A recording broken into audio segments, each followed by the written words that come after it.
guys, good evening. Let's do this. Let's do this.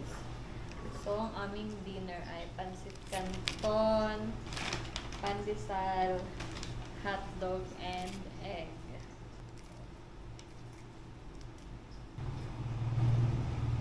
Si Louie ay nagluluto pa ng hotdog and ng itlog.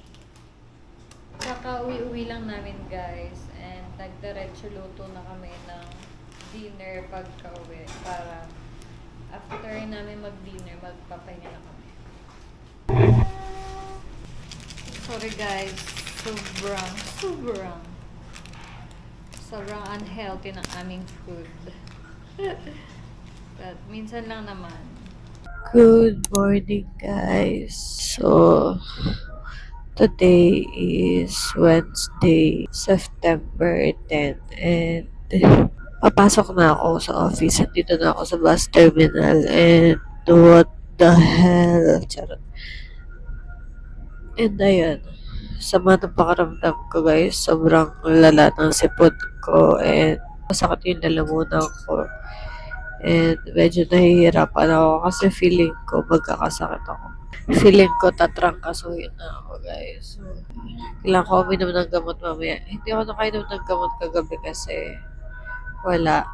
So, mamaya na lang. Bibili ako sa Mercury ng paracetamol. So, yeah. Ang aga pa, guys. Parang 5:46 AM pa lang. And maaga talaga ako pumapasok or maaga talaga ako umaalis sa bahay kasi kapag medyo late na ako umalis sa bahay, abutan ako ng traffic. So, malilate ako. Mas okay na yung maaga kaysa malate. So, yeah. So, dumarami na yung pasahero, guys. Kaya, later na lang. And matutulog din ako.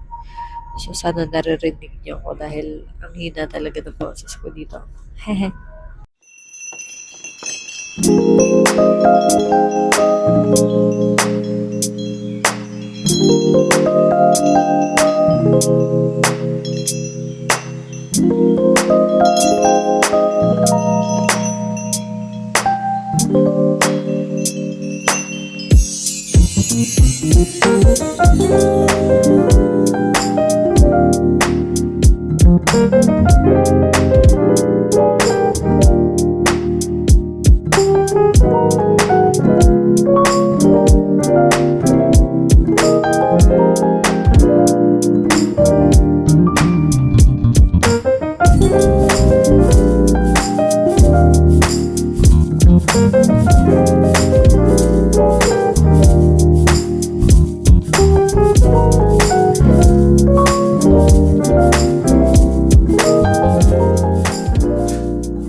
Good afternoon, guys. So, it is currently 3:44 and ang lala pa rin ang sipon ko and ang sama na ng pakiramdam ko. Nilalagnat na ako.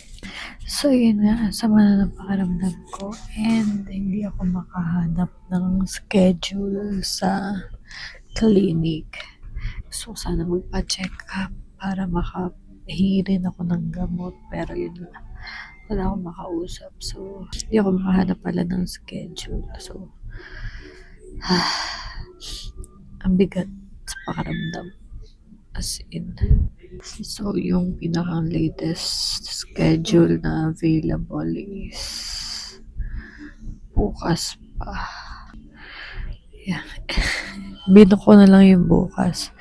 8:10 AM. So, check up ko bukas ng 8:10. Gusto ko na umuwi. Gusto ko na humiga at magpahinga. Hi guys! Good evening. So, it is currently 8:15 and wait lang, sila lang ako. So, ayun guys, it is currently 8:16 na. 16 na. Kanina 8:15, ngayon 8:16 na. So, 8:16 na and kanina pa ako nakauwi, siguro mga 7. And pag uwi, kumain agad ako kasi gutom na ako, guys. And akala ko iinom ako ng gamot. Kaya lang, nakalimutan kong bumili ng gamot. Yung binili ko kanina is naubos na. And kaya, konti lang yung binili kong gamot. Parang dalawa lang yata yung binili ko. Kasi nga, plano ko magpa-check up. Then, sa clinic na lang ako hihingi ng gamot. Kaya lang, wala nga ako nakuhang sked. So, bukas pa ng umaga. Kaya, ayun. Nung nasa Walter Mart naman kami kanina, nakalimutan ko na wala na pala akong gamot. So, ayun. And, nag-take out lang ako ng dinner kasi nga, hindi na kaya ng katawan ko, guys. Feeling ko babagsak na ako. Sa sobrang sama ng pakaramdam ko. Ang bigat-bigat ng pakaramdam ko. And, ayan, hindi pa ako nagbibihes kasi pagkakain ko, humiga agad ako dahil nga feeling ko is magko-collapse na ako sa sama ng pakaramdam ko. Pero, ayun. And, magbibihis na ako. Tinapos ko lang tong mga damit ni Louie. Ayan, ito yung mga uniform na kailangan ibalik sa opisina nila kasi nag-resign na nga siya. So, last week niya na ngayon doon sa office. Then, next week, doon na siya sa bago niyang work sa Makati. So, magbibihis na ako para makapagpahinga na. Morning walk! Morning walk. Kaya pa? Basic. Basic. So, kami ay pupunta sa Walter Mart para bumili ng kape. Bibili rin pala kami ng pang-pares. Magpapares pa ba tayo? Pares kinula. Papares daw kami. Ay! Medyo malayo-layo ang Walter Mart dito. And wala na kami service, kaya kami ay naglalakad. So, yeah.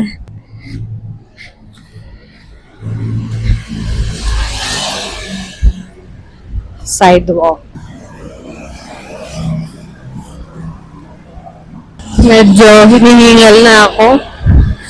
Napapagod na ako. Ay! Gandang katawan mo, sis. Hindi ako sanay maglakad ng mahaba. My God.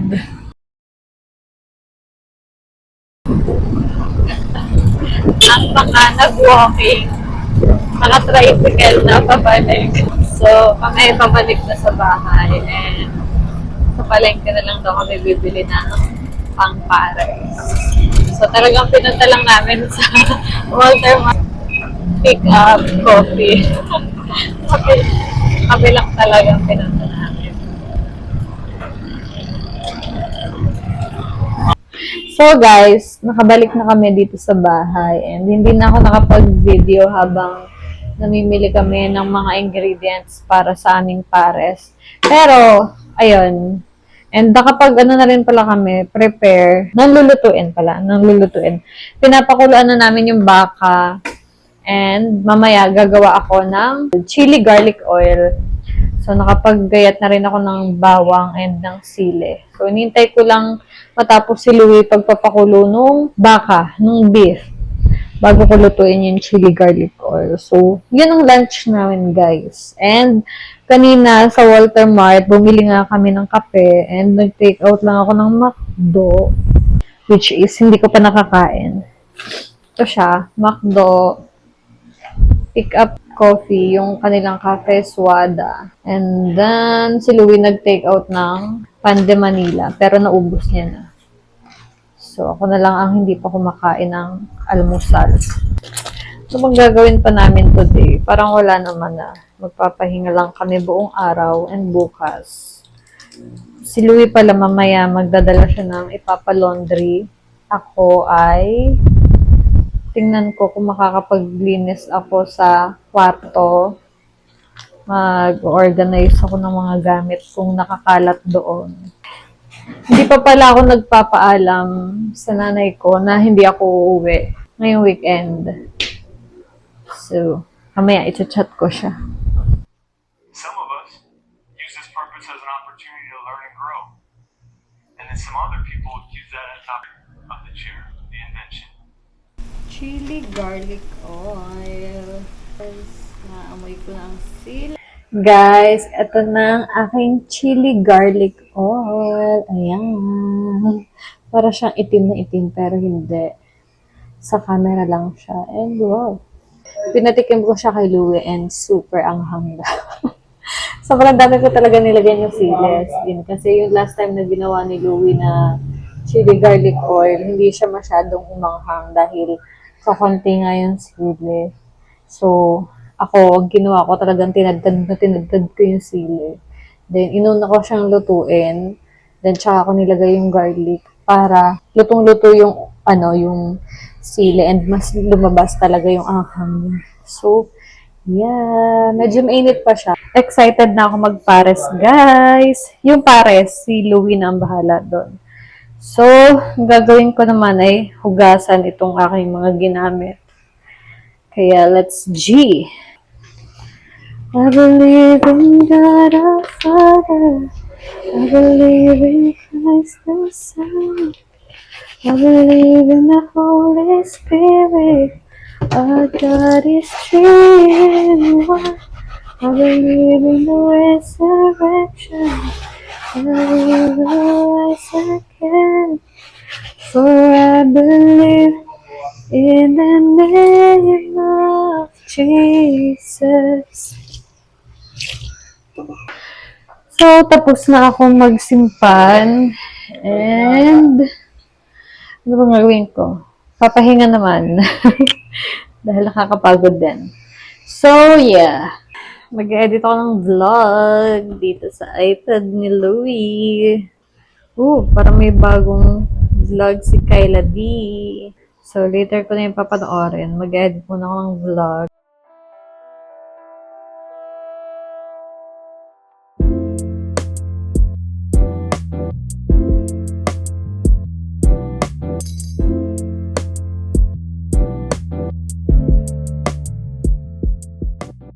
So, hi guys! It is currently 3:05 p.m. and hindi pa ako makaligo kasi nag-edit ako ng vlog. Gusto ko sana matapos to today para ma-upload ko siya mamayang gabi. Kaya lang, medyo mahaba pa yung edit ko. So, I don't know if matatapos ko siya today. Si Louie nakaligo na and baka natutulog siya. Doon siya sa kwarto. Kanina naririnig ko nagsa-cellphone siya nanonood pero ngayon parang tahimik. So, baka nakatulog siya. And, ano bang gagawin? Parang wala naman kaming plano magmerienda dahil ang dami niyang nakain kanina. Ako sakto lang, pero hindi naman ako nagugutom pa ngayon. Kaya, ayun, di ko sure kung magmemerienda ka. Pero si Louie parang gusto niya ng Mango Royal. Ewan ko lang kung sisipagin siyang bumili. So, yeah.